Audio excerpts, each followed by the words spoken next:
السلام علیکم معزز خواتین و حضرات، پروگرام ہم لوگ کے ساتھ میں ہوں علی ممتاز۔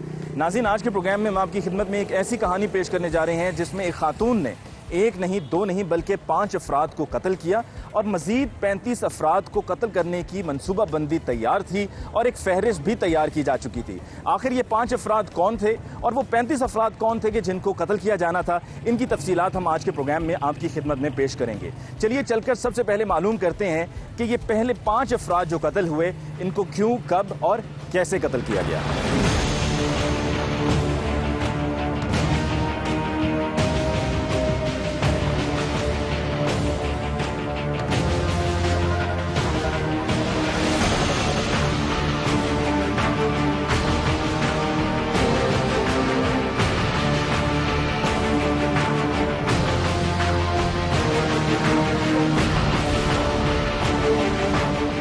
ناظرین، پروگرام کے آغاز میں ہم گفتگو کرتے ہیں گرفتار ملزمہ فوزیہ سے اور جانتے ہیں کہ کتنے قتل ہوئے اور کیسے ہوئے۔ فوزیہ، یہ بتاؤ کہ کتنے قتل کیے اب تک؟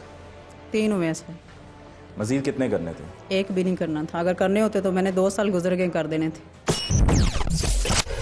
یہ جو 3 قتل کیے یہ کون تھے؟ 2 ہمارے وہ جو میرے سسرال والے ہیں، یعنی کہ ان کے رشتے جو پلازے وغیرہ بناتے تھے وہ تھے، ٹھیک ہے، اور ایک لاہور کا ہے۔ اور ان تینوں کو کیوں قتل کیا؟ یہ جو 2 لوگ تھے، ٹھیک ہے، یہ پلازے وغیرہ جو کہ بناتے ہیں ہمارے، ٹھیک ہے، سسرال والوں کے، اور سارا گھر کا کام یہ وہ جو بھی ہوتا ہے یعنی کہ مرمت کا، ٹھیک ہے، وہ یہی بناتے ہیں۔ تو 2 دفعہ ہمارے پاس پہلے آئے تھے، ٹھیک ہے، تب میں دفتر میں تھی، میرے شوہر بھی تھے، ٹھیک ہے، 2 دفعہ مجھے وہاں نظر آئے، ٹھیک ہے۔ اس کے بعد کیونکہ وہ بہت اچھے ان کے دوست بھی تھے پہلے، تو ایک دن ہمارا گھر جو تھا وہ تھوڑا اس کا فرش وغیرہ بیٹھ گیا تھا، تو جب وہ گھر آیا دکھا کے، تو اس کے بعد پھر ایک دن آئے اور میرے شوہر گھر نہیں تھے۔ میری غلطی یہ تھی کہ میں نے دروازہ کھول کے ان کو بٹھانے کو کہا کہ بیٹھ جائیں آپ لوگ۔ جیسے وہ بیٹھے ہیں اس کے بعد تھوڑی ان کو نہیں پتا تھا کہ انہوں نے شادی کر رکھی، کیونکہ میرے شوہر نے جب شادی کر رکھی سن 2011 میں ہوئی ہے، تو کسی کو نہیں بتایا تھا۔ یہ پہلے شوہر کا بتا رہی ہے؟ دوسرے شوہر؟ دوسرے کا۔ تو پھر جب وہ بیٹھے ہیں تو انہوں نے میرے ساتھ بدتمیزی کرنی شروع کر دی۔ تھوڑی دیر بعد میرے شوہر آئے ہیں، تو انہوں نے جب دیکھا تو انہوں نے اس کو پہلے تو کافی مارا پیٹا، ٹھیک ہے، آگے سے وہ بھی 2 تھے اور اکڑ گئے، ٹھیک ہے، اور اس طرح ہاتھا پائی ہوئی اور اس کے بعد مار دیا۔ گولی تم نے چلائی؟ جی سر، میں نے چلائی۔ جو ریوالور تھا وہ کس کا تھا؟ میرا تھا، اور میرا لائسنسی تھا۔ تمہیں رکھنے کی کیا ضرورت پیش آئی؟ تم نے لائسنس کیوں لیا اور کیوں رکھا؟ بس ویسے ہی میں نے رکھا ہوا تھا بنا کے، ٹھیک ہے، کیونکہ پہلے میرے شوہر جب باہر ہوتے تھے تو میں اکثر ہی گھر میں اکیلی ہوتی تھی اور اپنی بیٹی کے ساتھ۔ پہلے شوہر یا دوسرے شوہر؟ دوسرے سر۔ اور یہ بتاؤ کہ جو قتل کیا وہ کیسے قتل کیا؟ صرف گولی ماری یا؟ نہیں، پہلے ان کے ساتھ ہاتھا پائی ہوتی رہی، ٹھیک ہے، کافی ان کو مارا پیٹا انہوں نے آپس میں ایک دوسرے کو، ٹھیک ہے، اور دونوں ہی طرف زخمی ہو گئے، میرے شوہر بھی اور وہ بھی، ٹھیک ہے۔ پھر اس کے بعد انہوں نے اس کو باندھ دیا، باندھنے کے بعد اس کو مار دیا۔ تو پہلے زخمی کیا، پھر اس کے بعد؟ اور یہ بھی زخمی ہو گئے تھے، وہ بھی زخمی ہو گئے تھے، ایک دوسرے کو مار کے۔ اچھا، یہ جو بھی شخص حوالات میں بند ہے یہ تمہارا شوہر ہے؟ جی، یہ میرا شوہر ہے۔ اور پہلے شوہر کا نام کیا تھا؟ اعجاز۔ کتنا عرصہ اس کے ساتھ شادی رہی؟ اس کے ساتھ تقریباً 2 سال تھی، ٹھیک ہے، تو انہوں نے شادی کر لی دوبارہ اپنی اور اپنے ماں باپ کے کہنے پہ، ٹھیک ہے، اور وہ باہر رکھی۔ جب مجھے پتہ چلا تو اس کے بعد میری ان کے ساتھ جھگڑا ہو گیا تھا، تو پھر اس کے بعد ڈیورس ہو گیا۔ اچھا، ان 3 لوگوں کو 2 کو تو اس وجہ سے قتل کیا، جی، اور تیسرے کو کس لیے قتل کیا؟ اور تیسرا کون تھا؟ تیسرا کیمپ جیل کا جو سپریڈنٹ ہوتا ہے اس کا ڈرائیور تھا۔ پہلے جب وہ میرے شوہر تھے، ٹھیک ہے، وہ کبھی چوری میں کبھی ڈکیتی میں چلے جاتے تھے جیل، تو میں اپنی ساس کے ساتھ، جو پہلی ساس تھی اس کے ساتھ چلی جاتی تھی ان کے ساتھ پیچھے، ٹھیک ہے، تو ان کے آپس میں رشتہ داری بھی تھی، ٹھیک ہے۔ اس وجہ سے وہ بندہ 1-2 دفعہ گھر آیا، ٹھیک ہے، اور اس کی مطلب مجھ پہ بری نظر تھی، اور میں نے یہ اپنی وہ ساس کو میری کو پتا تھا جو پہلی ساس تھی، ٹھیک ہے، اس کو اس چیز کا پتہ بھی تھا، ٹھیک ہے، اس کے باوجود بھی کسی نے کچھ نہیں کہا تھا، ٹھیک ہے۔ اس کے بعد پھر اچانک ایک دن یعنی کہ فون آیا، ٹھیک ہے، جو پرانی سم چل رہی تھی، ٹھیک ہے، اس پہ آیا اور اس نے واہیاتی کے بہت الفاظ بولے، ٹھیک ہے، اور کیونکہ اس کو پتا تھا ان کی یعنی کہ لدگی ہو گئی ہے، تو اس کے بعد جب اس نے غلط الفاظ بولے تو اس کو یعنی کہ غصے میں آ کے ہم باہر نکلے، جا کے ہم نے اس کو سمجھانے کی کوشش کی۔ ادھر بھی یہی سیم ہوا کہ لڑائی ہوئی اس کے ساتھ، ٹھیک ہے، اور وہ 2 بندے تھے، 2 ہی تھے، ٹھیک ہے، لیکن ہم نے دوسرے کو کچھ نہیں کہا تھا۔ اچانک ہی اس کو یعنی کہ اس وقت اس کو گولی لگی تھی۔ دوسرا کدھر گیا؟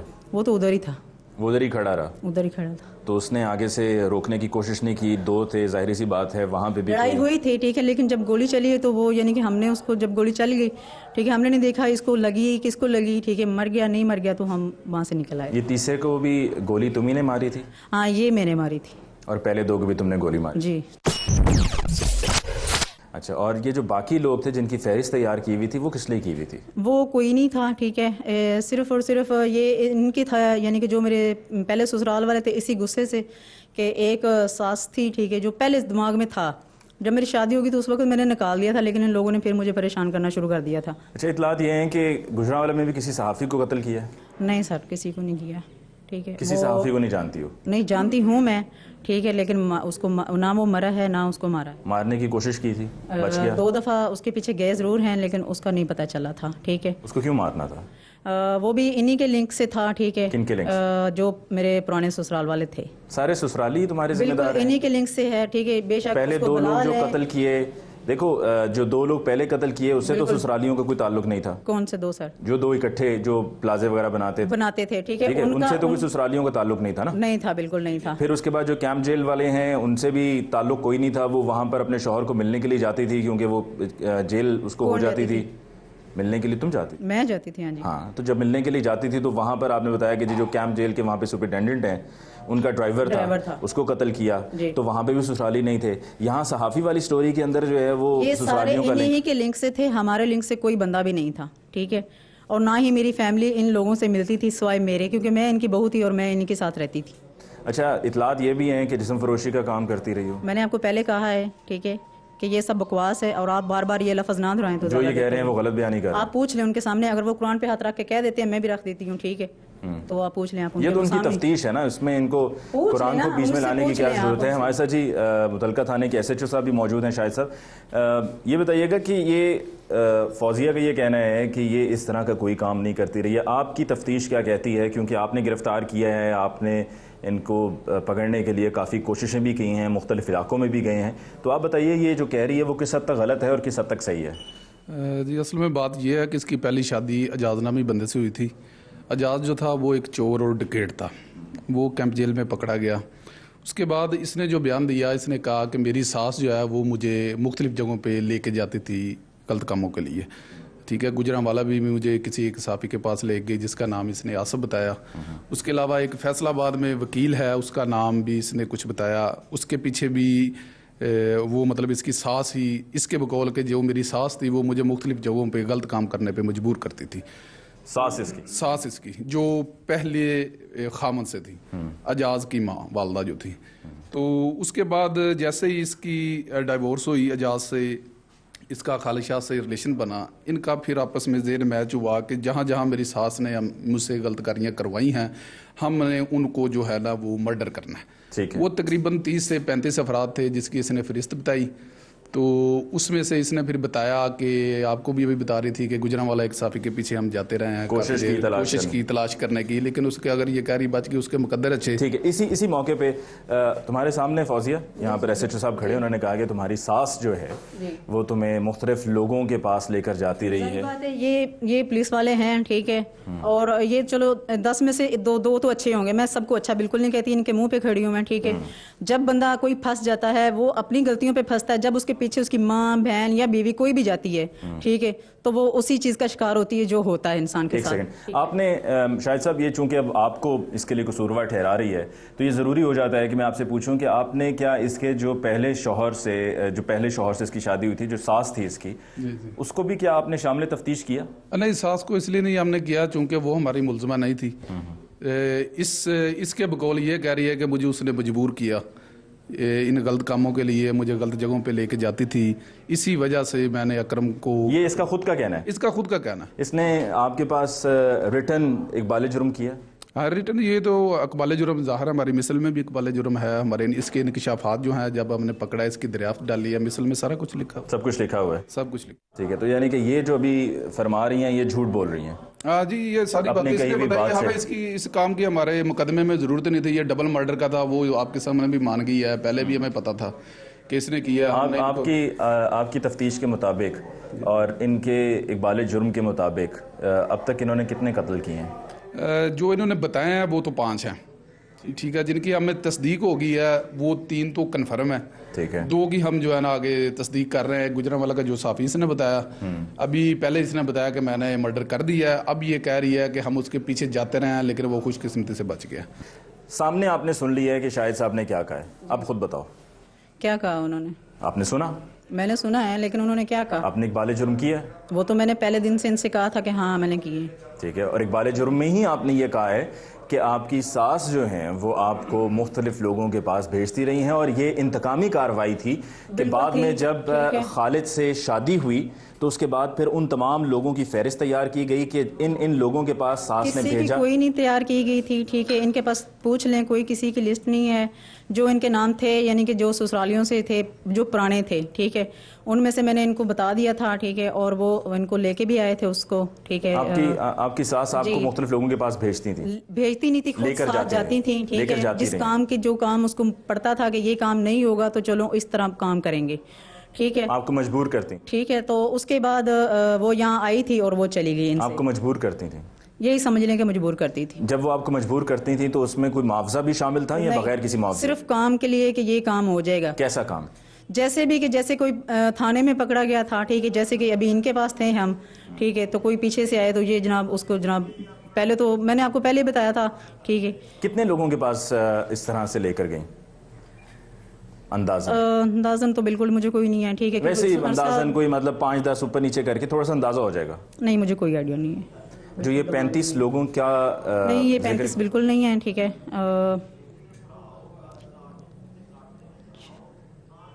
تقریباً یہ 6 لوگ یعنی کہ بنتے تھے, ان کے آپس کے ہی رشتہ داری جو تھی, ٹھیک ہے, جو ایک وکیل بھی تھا, ان کا بھانجا لگتا تھا شاید.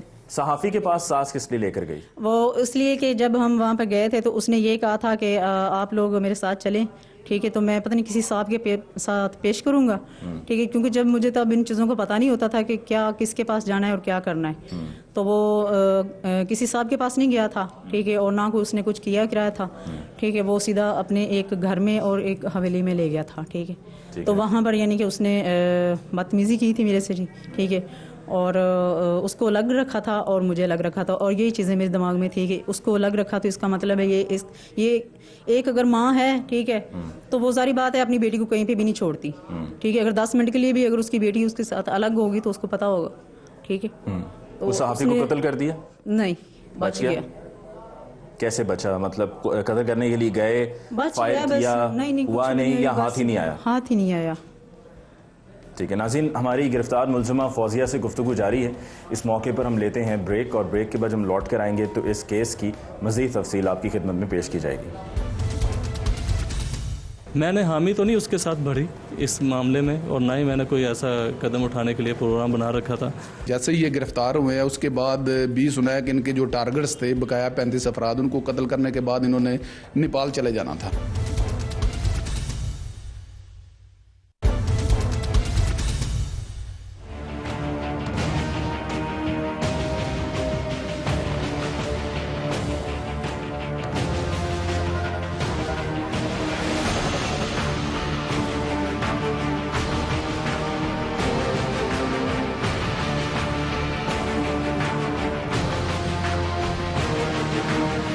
ناظرین, بریک کے بعد ایک دفعہ پھر آپ کو کہتے ہیں خوش آمدید پروگرام ہم لوگ, اور آج کے پروگرام میں ہم آپ کے لیے جس سٹوری کو لے کر آئے ہیں اس میں ایک خاتون نے اب تک کے اقبال جرم کے مطابق 3 لوگوں کو قتل کیا ہے. پولیس کی تفتیش جاری ہے کیونکہ خدشہ یہ ہے کہ یہ تعداد 3 نہیں بلکہ 5 ہے, اور باقی جو 2 لوگ ہیں ان کی بھی تصدیق باقی ہے. 3 کی تصدیق ہو چکی ہے. مزید بھی لوگ تھے اس فہرست میں جن کو قتل کرنا تھا, لیکن اس سے پہلے ملزمہ گرفتار ہو چکی, اور وقفے سے پہلے آپ نے تفصیل سنی کہ کس کس کو قتل کیا, کس طرح سے قتل کیا. مزید ہم گفتگو کرتے ہیں. فوزیہ, یہ بتاؤ کہ قتل کرنے کے بعد اسی علاقے میں یا جو آپ کا گھر تھا وہیں پہ رہتے تھے یا غائب ہو جاتے تھے؟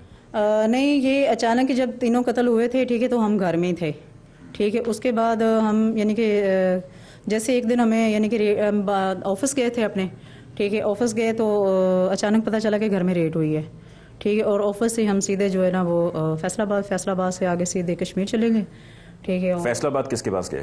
کسی کے پاس نہیں گئے, سیدھے چلتے گئے, ٹھیک ہے, اور رکے کہیں پہ بھی نہیں ہم. اور کشمیر کا مشورہ کس نے دیا اور کشمیر کیوں گئے؟ کشمیر ویسے گئے, ٹھیک ہے, جیسے سب لوگ جاتے ہیں اشتہاری, کسی نے کوئی مشورہ نہیں دیا. ٹھیک ہے, جاتے ہیں ظاہری بات ہے جب بندہ فرار ہو تو سبھی کچھ ہوتا ہے.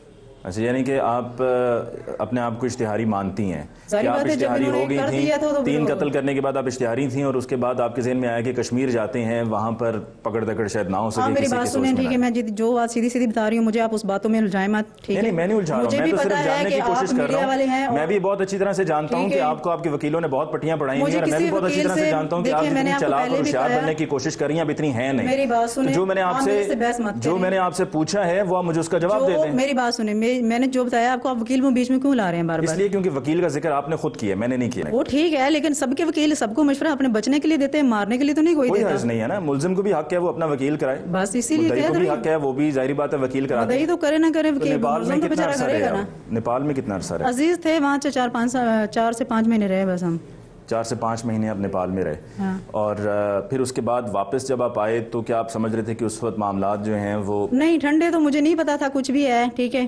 لیکن کوئی فائدہ نہیں تھا کیونکہ میری بیٹی یہاں پر تھی, ٹھیک ہے, اور اسی وجہ سے میں نے پھر آگے اٹیرمنٹ کروائی تھی. پہلے بھی میں نے آپ کو بتایا, اٹیرمنٹ کروا کے جیسے میں نے اٹیرمنٹ کروا کے بیٹھ گئی ہوں تو اچانک ہی یعنی کہ ریٹ ہوئی ہے, ٹھیک ہے, اس کے بعد یہ نہیں پھنس گئے. اٹیرمنٹ اچھی کروائی تھی میں نے. شوہر کا بھی ریوالور ہے, اس کے پاس بھی پسٹل ہے؟ نہیں, ان کے پاس نہیں ہے کچھ بھی, خود رکھا ہوا ہے, بس خود ہی رکھا تھا.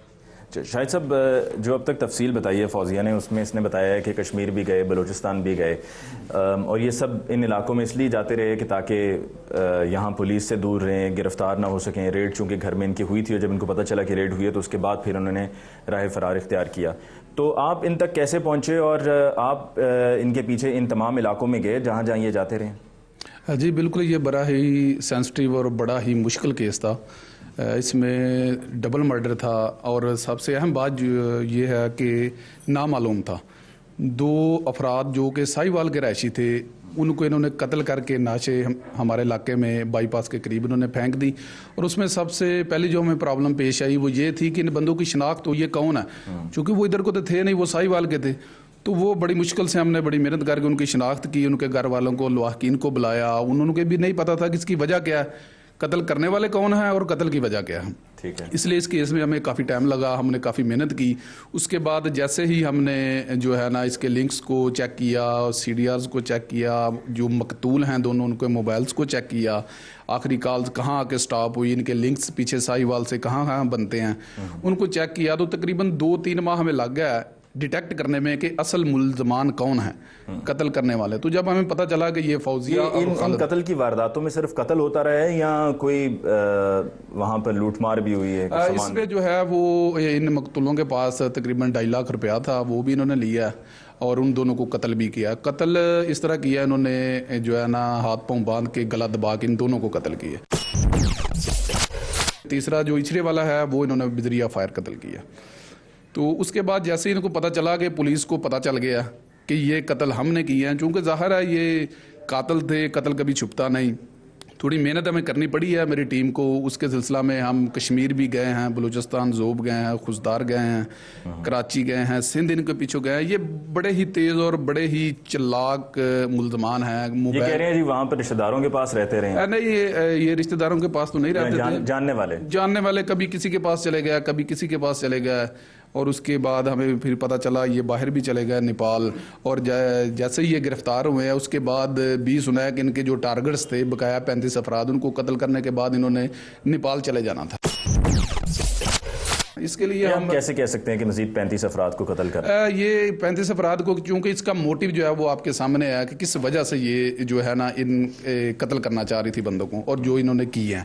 تو یہ موٹیو میں جو بندے ہیں, وہ تو کہتی ہے کہ نہیں 35 نہیں تھے, آپ کے سامنے وہ کچھ فہرست میں کم بتا رہی ہے, کچھ کم زیادہ ہو سکتا ہے, لیکن انہوں نے جو مجھے بتایا وہ 35 افراد کی فہرست تھی. جی نہیں 35 نہیں تھے. بتاؤ پھر SHO صاحب کو 35 میں ان کو پہلے بھی بتا چکی ہوں, آپ کے بعد بھی بتا چکی ہوں, ابھی بھی بتا چکی ہوں, بلکہ آپ جب باہر گئے تھے تب بھی میں نے بتایا تھا ان کو. ٹھیک ہے, ایک وکیل تھا, ایک اس کے یعنی کہ اعجاز کی ماں تھی, ٹھیک ہے, اور اس کا بھائی تھا, اس کا باپ تھا, اور ایک وہ جو دوسرا لڑکا تھا صحافی تھا. ان کو بھی قتل کرنا باقی تھا لیکن تھا. مارنے کی وجہ کیا ہے SHO صاحب؟ جو اس نے یہ تو بتائی ہے کہ یہی جیسے اجاز سے ڈائیورس ہوئی ہے اس کے بعد خالد شاہ سے رابطہ ہوا ہے، تو خالد شاہ کو ساری سٹوری بتائی ہے کہ میری ساس میرے ساتھ یہ زیادتیاں کرتی رہی ہے، تو میں ایسا نہیں کرنا چاہتی تھی، وہ میرے ساتھ زبردستی کرتی رہی ہے، مجھے لے کے جاتی رہی ہے۔ اس وجہ سے ہم نے جو ہے نا یہ ذہن بنا لیا کہ جو جن افراد کے پاس میں گئی ہوں اور جو میرے سسرال والے ہیں سارے وہ سب بھی شامل تھے، ہاں ان کو بھی اس نے جو ہے نا مرڈر کرنا تھا۔ اور ان میں سے کسی کو معاف بھی کہہ رہی تھی کہ کیا؟ نہیں معاف تو نہیں کیا، بس یہ کہہ رہی تھی کہ اپنا اب میں پکڑی گئی ہوں، اب میں کیا کر سکتی۔ اس وجہ سے میں نے آپ سے یہ کہا تھا، میں نے اٹائرمنٹ کروائی ہیں، تو میں نے ان کو بتایا، آپ کو بتایا تھا جب میں نے کچی ضمانتیں کروا لی تھی تو اس کا یہی مطلب تھا کہ مجھے کسی کو کچھ نہیں کہنا، ٹھیک ہے؟ اگر کہنا ہوتا تو میں کچی ضمانتیں بالکل نہیں کرواتی، ٹھیک ہے نا؟ مجھے کسی کو کچھ نہیں کہنا تھا۔ جن سے کہا وہ سمجھتی ہو کرنے کے بعد، قتل کرنے کے بعد بدلہ لے لیا؟ ٹھیک ہے، مجھے کوئی بات نہیں کرنی۔ اس سے ظاہر ہوتا ہے نا، تم جس طرح سے جتنی ہوشیاری کے ساتھ، چلاکی کے ساتھ گفتگو کرنے کی کوشش کر رہی ہو، اس سے واضح ہوتا ہے آپ غلط بول کہ تم عادی مجرم ہو۔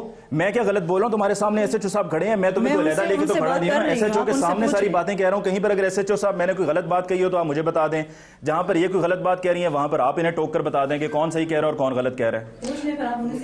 نہیں، یہ چیزیں تو ساری درست ہیں، اس نے ایسے ہی، اس کا موٹو ہی اصل میں وجہ یہی تھی کہ اس کی ساس جو ہے اسے غلط کاموں پہ مجبور کرتی تھی۔ کچھ سسرالیوں کے رویے سے ان کی بھی اس نے فہرست بنائی ہوئی تھی، سب یہ بتا بھی رہی ہے کہ سسر، ساس اور جو میرا دیور ہے ان کو بھی میں نے مرڈر کرنا تھا۔ جب آپ نے انہیں گرفتار کیا تو اس وقت یہ کہاں پہ موجود تھے؟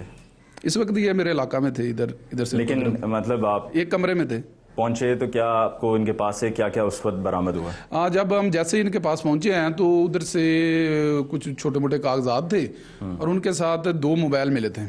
جو موبائل تھے ان کی بیٹریز جو تھیں وہ موبائل سے باہر تھیں اور سمز جو تھیں وہ انویلپ میں لپٹی ہوئی تھیں، جس سے یہ ظاہر ہوتا ہے کہ یہ سی ڈی آرز اور دوسرے تیسرے چیزوں کو بڑی اچھی طرح جانتے ہیں تاکہ کوئی لوکیشن لے کے یا کسی دوسرے ڈیٹے سے یہ ہمیں ٹریس نہ کر لیں۔ انہوں نے جیسے ہی کال کرنی ہوتی تھی کال کر کے سم نکال لیتے تھے، بیٹری بھی نکال لیتے تھے تاکہ لوکیٹ نہ ہو سکے۔ پہلا قتل جو ہے وہ کب، کتنا عرصہ پہلے ہوا ہوگا؟ یہ جو پہلا ڈبل مرڈر ہوا ہے یہ 29 جنوری 2013 کو جو میرے علاقے میں ہوا ہے۔ جنوری 2013 جنوری 2013، یعنی کہ آج سے 1.5 سال پہلے کی بات۔ اور خالد سے اس کی شادی کب ہوئی؟ سن 2011 میں ہوئی ہے۔ 2011 میں، سن 2011 میں شادی ہوئی ہے۔ تو اس کا مطلب ہے کہ یہ لائسنس جو تھا یہ تو شادی خالد سے کرنے سے پہلے سے تھا؟ بالکل پہلے سے تھا۔ تو جب ساس کہیں لے کے جاتی رہی ہیں تو اس وقت استعمال کیوں نہیں کیا؟ نہیں، بس نہیں کیا نا، میں نے آپ کو بتایا پہلے، یعنی کہ میرا ایسا کوئی ارادہ نہیں تھا، ٹھیک ہے؟ جب ان لوگوں نے مجھے پریشان کیا تو پھر مجھے مطلب غصہ ہر بندے کو آ جاتا ہے، ٹھیک ہے؟ تو مجھے بھی غصہ آیا تو بس۔ نہیں، میں اس لیے کہہ رہا ہوں نا کہ 2011 سے پہلے ساس آپ کو لے کر جاتی رہی ہیں کیونکہ آپ کا پہلا شوہر جو تھا، پہلے کی، یعنی کہ آپ کا پہلا شوہر جیل میں تھا اور اس کی رہائی کے لیے کوششیں کرتی رہی، اور کوششیں کرتے ہوئے جہاں جہاں سے اس کو لگتا تھا کہ معاملہ شاید سے ٹھیک ہو جائے اور وہ تو وہاں پر آپ کو وہ لے کر جاتی رہیں۔ تو اس وقت آپ کے پاس لائسنس پسٹل موجود تھا، تب آپ نے استعمال نہیں کیا؟ بس نہیں کیا نا، بس میرا کوئی ایسا ارادہ ہی نہیں تھا، ٹھیک ہے؟ تو وہ تو میں نے ایک بس ایسے ان کو مارنے کسی کو لیے نہیں رکھا تھا، اس کو میں نے بنا کے، اگر مارنا ہوتا تو آج سے بہت سال پہلے کی بات ہے، ٹھیک ہے؟ ان سے شادی کی پہلے کی بات ہے۔ خالد کے کہنے پہ قتل کیا؟ نہیں، بالکل نہیں، اپنا فیصلہ تھا؟ بالکل میرا اپنا فیصلہ تھا۔ ناظرین، آپ نے گرفتار ملزمہ فوزیہ کی گفتگو سنی اور ساتھ میں ایس ایچ او صاحب بھی موجود تھے، اور آپ نے تفصیل جانی کہ 3 افراد کو کب قتل کیا گیا، کس طرح سے قتل کیا گیا اور قتل کی وجہ کیا تھی۔ اب ہم لیتے ہیں بریک، اور بریک کے بعد جب ہم لوٹ کر آئیں گے تو ہم بات کریں گے گرفتار ملزم خالد سے جو پولیس لاک اپ میں بند ہے، اور اس کے اینڈ کی سٹوری سنیں گے کہ وہ کیا کہتا ہے کہ یہ سب قتل کس لیے ہوئے۔ ملاقات ہوگی بریک کے بعد۔ میں نے حامی تو نہیں اس کے ساتھ بھری اس معاملے میں، اور نہ ہی میں نے کوئی ایسا قدم اٹھانے کے لیے پروگرام بنا رکھا تھا۔ پاکستان میں ایک قانون ہے اور اس قانون کی موجودگی میں اگر آپ ایسے اقدامات کر رہے ہیں تو پھر یہ جنگل بن جائے گا۔ آج آپ یہ صحیح سمجھ کے کسی کو قتل کریں گے، کل کوئی آپ کو قتل کر دے گا۔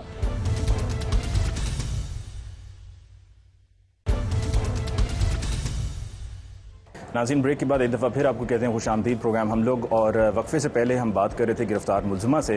اب ہمارے ساتھ گرفتار ملزمہ کے شوہر خالد موجود ہے، اس سے ہم بات کرتے ہیں۔ یہ بھی حوالات میں بند ہے اور گرفتار ہو چکا ہے۔ خالد، آپ کی اہلیہ سے ہم نے بات کی اور انہوں نے بتایا ہے کہ 3 افراد کو قتل کیا جا چکا ہے۔ انہوں نے ڈیٹیل آپ کو بتا دی ہے؟ جی، آپ بتائیے کہ 3 افراد تھے یا 5 تھے؟ نہیں، وہ پہلے نمبر پہ تو یہ کہ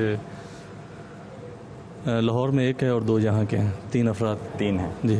اور مزید کتنے لوگوں کو قتل کرنا تھا؟ جو 35 تھے باقی وہ 35 کون تھے؟ 35 لوگ جو ہیں وہ میری وائف آلریڈی پہلے سے میرڈ تھیں، ٹھیک ہے، اور وہ ان کے جو ہسبینڈ تھے وہ جیل میں تھے. وہ ملاقات کرنے کے لیے ان کے پیچھے جاتی تھی وکیل اور جو بھی پولیس وغیرہ والے جو ان کو تنگ کرتے تھے، ان کی انہوں نے لسٹ بنا رکھی تھی، لیکن مجھے اس لسٹ کے متعلق علم نہیں ہے. اچھا، لیکن انہوں نے وہ لسٹ بنا کی. اچھا، اور جب قتل کیا گیا تو جو پسٹل تھا، لائسنس پسٹل تھا آپ کی اہلیہ کا، ان کا یہ کہنا ہے کہ آپ سے شادی سے پہلے سے وہ ان کے پاس تھا، ان کے پاس موجود. اور آپ کو یہ معلوم تھا کہ ان کے پاس یہ ہے؟ نہیں، بعد میں معلوم پڑا. بعد میں معلوم پڑا. تو آپ نے کبھی وجہ پوچھی کہ کیا ضرورت پیش آئی ہے کہ پسٹل بتا چکی تھی وہ کہہ رہی تھی کہ میں نے شادی سے پہلے یہی پروگرام بنا رکھا تھا کہ میں شادی نہیں کروں گی، اور جن جن لوگوں نے ایسے زیادتی کرنے کی کوشش کی ہے یا میرے ساتھ بدتمیزی کرنے کی کوشش کی ہے میں ان سب کو ختم کروں گی. تو کیا آپ نے اس پر حامی بھری یا آپ نے ان سے اس بات پر کوئی گفتگو کی کہ معاف کر دیا جائے؟ بیسیکلی علی بھائی میں آپ کو بتاؤں کہ یہ کام حکومت وقت کا ہے. حکومت وقت کو چاہیے کہ جہاں پہ بھی کسی کی عزت کا مسئلہ بنے یا عصمت کا مسئلہ بنے تو وہ خود آگے بڑھ کے اس کو بہتر طریقے سے حل کرے. جب 2-3 ایسے ملزم یا ایسے مجرم جو اس طرح کے کارستانی میں ملوث پائے جائیں اور ان کو کسی چوک یا چوراہے میں جا کے پھانسی پہ لٹکایا جائے تو آلریڈی یہ کام ختم ہو جائے.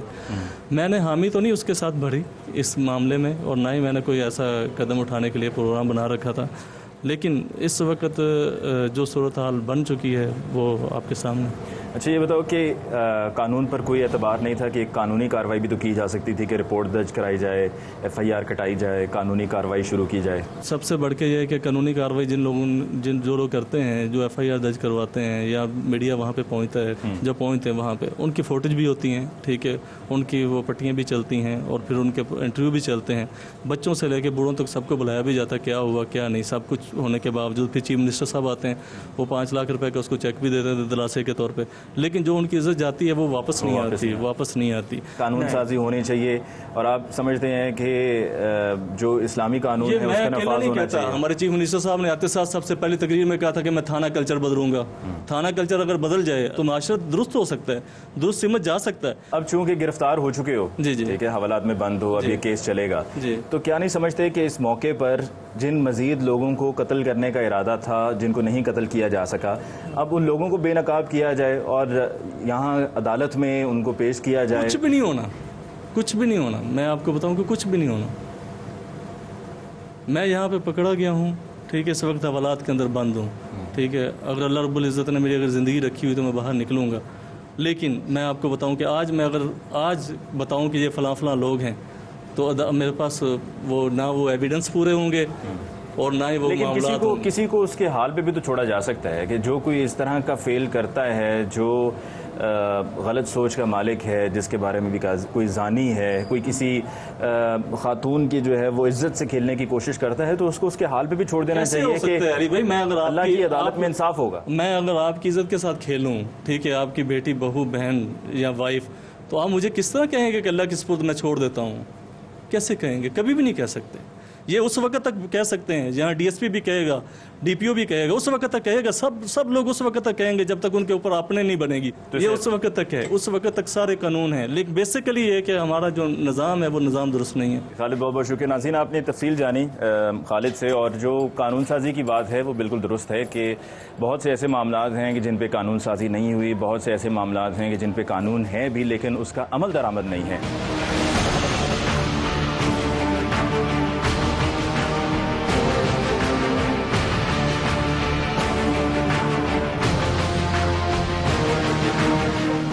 ناظرین، آج کے پروگرام میں آپ نے تفصیل جانی کہ کس طرح سے فوزیہ نامی خاتون نے 3 افراد کو قتل کیا. گو کہ پولیس کا تو یہ کہنا ہے کہ 5 افراد قتل ہوئے ہیں، لیکن اب تک 3 کی تصدیق ہوئی ہے، 2 کی تصدیق ہونا باقی ہے، اور مزید 35 افراد کو قتل کرنا تھا، اور ان کی فہرست بھی تیار تھی کہ پولیس کی کارروائی ہوئی اور ان کو بروقت گرفتار کر لیا گیا. آپ نے ملزمہ کے شوہر خالد کو بھی سنا، اور وہ بھی مطمئن ہے. اس کا یہ کہنا ہے کہ جی قانون سازی ہونی چاہیے، قانون نہیں ہے، اور چونکہ قانون نہیں ہے تو اس طرح کے معاملات میں پھر اپنے ہی ہاتھ میں قانون لینا پڑے گا انصاف حاصل کرنے کے لیے اور اس طرح کے درندوں کے خاتمے کے لیے کہ جو لوگوں کی مجبوری کا فائدہ اٹھاتے ہیں. اس پہ مزید بات کرنے کے لیے ہمارے ساتھ موجود ہیں طاہر اشرفی صاحب، ان کی رائے جانتے ہیں. طاہر اشرفی صاحب، آپ کا بہت بہت شکریہ کہ آپ نے وقت دیا. آئے دن ہمیں اس طرح کے واقعات اب سننے کو مل رہے ہیں اور ان تمام واقعات میں ایک سیکوینس چل رہا ہے جس میں جو ملزم گرفتار ہوتا ہے وہ یہ کہتا ہے جی میں نے اس لیے کیا ہے کیونکہ قانون سے تو انصاف ملنا نہیں تھا، تو لہٰذا مجھے قانون اپنے ہاتھ میں لینا پڑا، جو کہ کسی حد تک صحیح بھی ہے. آپ کی کیا رائے ہے؟ بسم اللہ الرحمن الرحیم. دیکھیے، پہلی بات تو یہ ہے کہ قانون کو نظر آنا چاہیے کہ وہ انصاف دے رہا ہے، عدلیہ کو نظر آنا چاہیے کہ وہ انصاف کر رہی ہے. دوسرا فرسٹریشن ہے، لوگوں نے اپنے اپنے مسائل بنائے ہوئے ہیں، انتہا پسند رویے جو ہیں ان کی ترویج ہو رہی ہے، ان میں اضافہ ہو رہا ہے، برداشت ختم ہوتی چلی جا رہی ہے، جس کا نتیجہ یہ ہے کہ وہ دیکھتے ہیں کہ بھئی یہاں پر نہ طاقتور جو ہے اس کو تو کوئی ہاتھ نہیں لگاتا ہے، اور اب تو غریب بھی اگر پکڑا جائے اور اس کے پاس وسائل وصول ہو تو وہ بھی نکل جاتا ہے. تو توجہ کسی کی نہیں ہے ان مسائل یہ کی تو طرف. انتہا پسندی ہوئی.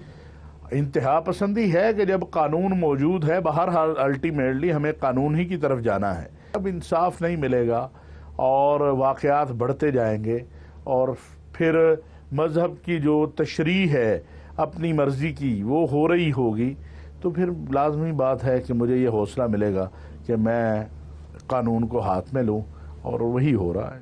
لیکن اس میں طاہر اشرفی صاحب لمحہ فکریہ یہ ہے کہ یہ ایک واقعہ ہے، اس سے پہلے اور کئی واقعات آئے اور ابھی ایک مانسیرا کا واقعہ بھی منظر عام پر آیا ہے. جی ہاں. اب یہ جو مانسیرا کا واقعہ ہے اس میں ایک مدرسہ چلانے والا قاری ہے، اس نے یہ کارروائی کی، بچی کے ساتھ زیادتی کی، اس کو اپنی ہوس کا نشانہ بنایا. تو کل کو جب کہیں پر کوئی عالم بھی یا کوئی قاری بھی اس طرح سے کوئی بات کر رہا ہوگا تو لوگ کہیں گے نہیں یہ غلط بات کر رہا ہے، یہ تو خود ایسے ہوتے ہیں. تو یہ داغ کیسے دھو جائیں گے بدنامی ہے کا؟ نا، معاشرے میں مولوی بھی اسی معاشرے کا حصہ ہے. اور پھر میں ہمیشہ کہا کرتا ہوں کہ ڈاکٹر ہو تو ہم بڑا ڈھونڈتے ہیں کہ بہت اعلیٰ پائے کا ڈاکٹر چاہیے، ڈگری دے، فلاں کہاں کا ہے، کس یونیورسٹی سے پڑھا ہے، کس ہاسپٹل کا ہے. ٹیچر ہو تو اس کے لیے بھی یہی کرتے ہیں. مولوی کے معاملے میں کبھی ہم نے کوشش نہیں کی کہ ہم دیکھیں کہ یہ مولوی کی ڈگری ہے، اس کے بعد اس نے کسی مدرسے سے تعلیم حاصل کی ہے، تو یہ ہمیں دیکھنا پڑے گا. اور کیا داڑھی رکھ لینے سے انسان مولوی بن جاتا ہے؟ پگڑی باندھ لینے سے؟ یہ غلط ہے. کسی داڑھی اور پگڑی والے کو مولوی سمجھ لینا غلط بات ہے. اس وقت چونکہ معاشرہ یرغمال ہوتا جا رہا ہے ہر طرح کی انتہا پسندی کا، خالی مذہبی نہیں ہے، اور جو ہے آپ دیکھیں معاملات میں تو اسی میں مولوی بھی اسی کا حصہ ہے، کہیں کہیں وہ بھی اسی کے نشانے. طاہر اشرفی صاحب، اس کیس میں جو قتل کرنے والی خاتون اور اس کا شوہر خالد دونوں نے مل کر کیا، دونوں کی باہمی رضامندی سے یہ 3 افراد قتل ہوئے جن کی تصدیق اب تک ہو چکی ہے اور مزید 35 افراد کو قتل کرنا تھا. تو کیا آپ کی نظر میں جس وجہ سے قتل کیا جا رہا تھا مذہبی نقطہ نظر سے، کیا یہ ان کا اقدام صحیح تھا؟ کیونکہ ان کو یہ لگتا ہے کہ دیکھیں جی مذہب تو اجازت دیتا ہے. نہیں، بالکل نہیں دیتا مذہب اجازت. کہا وَأَوْفُوا بِالْعَهْدِ إِنَّ الْعَهْدَ كَانَ مَسْئُولًا. جب میں پاکستان کا شناختی کارڈ لیتا ہوں، میں پاکستان کا پاسپورٹ لیتا ہوں، پاکستان کی نیشنلٹی لیتا ہوں، پاکستان میں ایک قانون ہے اور اس قانون کی موجودگی میں اگر آپ ایسے اقدامات کر رہے ہیں تو پھر یہ جنگل بن جائے گا. آج آپ یہ صحیح سمجھ کے کسی کو قتل کریں گے، کل کوئی آپ کو قتل کر دے گا، وہ یہ سمجھے گا کہ میں صحیح ہوں، تو پھر یہاں کون زندہ رہ سکے گا؟ یہ جو کرائم ہے کرنے والوں کا یہ کہنا ہے، ان کا یہ تاثر ہے، ان کی یہ سوچ ہے اور اس پر ان کو یقین بھی ہے کہ عزت پر ہاتھ ڈالنے والا واجب القتل ہے. دیکھیے، یہ کون فیصلہ کرے گا اور کس طرح فیصلہ ہوگا؟ قاضی کس لیے ہے؟ عدالت کس لیے ہے؟ گواہوں کا نظام کس لیے ہے؟ آپ سب کو سبوتاژ کر دیں اور آپ کہیں کہ فیصلہ میں ہی کروں گا، عدالت میں ہی ہوں، مجرم بھی میں ہوں، ملزم بھی میں ہوں، مدعی بھی میں ہوں، منصف بھی میں ہوں. ایسا نہیں ہو سکتا. شریعت اس کی اجازت نہیں دیتی ہے قطعی طور پر. شریعت ملزم کو ہر صورت اپنے دفاع کا حق دیتی ہے، اور اگر وہ ملزم جو ہے وہ دفاع مجرم ثابت ہوتا ہے تو اسے سزا دیتی ہے. اچھا، وہ افراد کہ جو ایک خاتون کی مجبوری کا فائدہ اٹھاتے ہیں کہ اس کیس میں جیسا کہ وہ ملزمہ کا کہنا ہے کہ میری مجبوری کا فائدہ اٹھایا جاتا رہا، تو وہ افراد جو مجبوری کا فائدہ اٹھاتے ہیں مذہبی نقطہ نظر سے ان کے لیے کیا کہا گیا؟ شریعت اور قانون موجود ہے، وہ کٹہرے میں آئیں، ان کو سزا ہے ان کے لیے. اگر کوئی شادی شدہ زانی ہے تو سنسار ہوگا، غیر شادی شدہ ثانی ہے تو اس کو کوڑے لگائے جائیں گے. پاکستان کے قانون میں بھی اس کے لیے سزائیں متعین ہیں, لیکن یہ ثابت کرنا ہوگا نا. یہ آپ کے کہنے پہ تو میں نہیں مان سکتا کہ فلاں نے میرے ساتھ یہ کیا ہے. اس کا کوئی ثبوت چاہیے ہوگا, خواہ وہ ڈی این اے کی صورت میں آئے, کوئی گواہی کی صورت میں آئے, کوئی کسی صورت میں آئے. طاہر اشرفی صاحب آپ کا بہت بہت شکریہ کہ آپ نے وقت دیا. ناظرین, آپ نے طاہر اشرفی صاحب کی گفتگو سنی, اور آج کے پروگرام میں ہم نے آپ کی خدمت میں یہ کہانی پیش کی کہ جس میں ایک خاتون نے اپنے ہاتھوں سے 3 افراد کو قتل کیا اور مزید 35 افراد کو قتل کرنے کا ارادہ تھا کہ پولیس نے کارروائی کی اور یہ خاتون اپنے شوہر کے ساتھ گرفتار ہوئی. آج کے پروگرام میں ہم نے گرفتار ملزمہ فوزیہ اور اس کے شوہر خالد سے بھی بات کی, اور ان دونوں کا یہ کہنا تھا کہ جو ہم نے کیا وہ بالکل ٹھیک کیا, کیونکہ ان 3 افراد کی یہی سزا تھی. اور سزا اس لیے یہ ٹھیک تھی ان کی نظر میں کہ ان 3 افراد نے اور وہ جو دیگر 35 افراد تھے جن کو بھی قتل کرنا تھا, انہوں نے خاتون فوزیہ کو اپنی ہوس کا نشانہ بنایا. افسوس کی بات تو یہ ہے کہ ہمارے ملک میں قانون موجود ہے, عدالتیں موجود ہیں, لیکن دن بدن لوگوں کا قانون پہ سے اعتبار اٹھتا چلا جا رہا ہے, عدالتوں پہ سے اعتبار اٹھتا چلا جا رہا ہے. ان کو یہ لگتا ہے کہ یہ عدالتیں, یہ قانون صرف طاقتور لوگوں کے لیے ہے کہ جو کچھ بھی کر لیں تو وہ چھوٹ جائیں گے, اور اگر کوئی غریب ہے جس کے پاس اتنے وسائل نہیں ہے, جس کا اتنا اثر و رسوخ نہیں ہے, اگر وہ کچھ کرے گا یا نہیں بھی کرے گا تو وہ پکڑا جائے گا اور اس کو جیل کی سلاخوں کے پیچھے بند کر دیا جائے گا. امید کرتے ہیں کہ لوگوں کا اعتبار, اعتماد عدالتوں پر, قانون پر بحال ہو, کوئی اپنے ہاتھ میں قانون نہ لے, کیونکہ اس طرح کے واقعات ہمارے لیے ایک آئی اوپنر ہے کہ ہمیں توجہ دینی ہوگی ان اہم معاملات پر, جن کو اگر ہم نے نظر انداز کیا تو کہیں ایسا نہ ہو کہ ہر طرف ہنگامے ہوں, ہر طرف قتل و غارت ہو, تو تب ہمیں یقیناً بہت دکھ بھی ہوگا اور ہمارے لیے ان واقعات کو روکنا پھر ناممکن ہو جائے گا. اس کے ساتھ ہی آج کے پروگرام کا وقت ختم ہوا جاتا ہے. مجھے علی ممتاز کو دیجیے اجازت. جاتے جاتے ہمارا ای میل ایڈریس ہم لوگ @sama.tv, ہمارا فیس بک پیج بھی ہے. اپنی آراء سے ہمیں آگاہ کرتے رہیے. پھر ملیں گے, تب تک کے لیے اللہ نگہبان.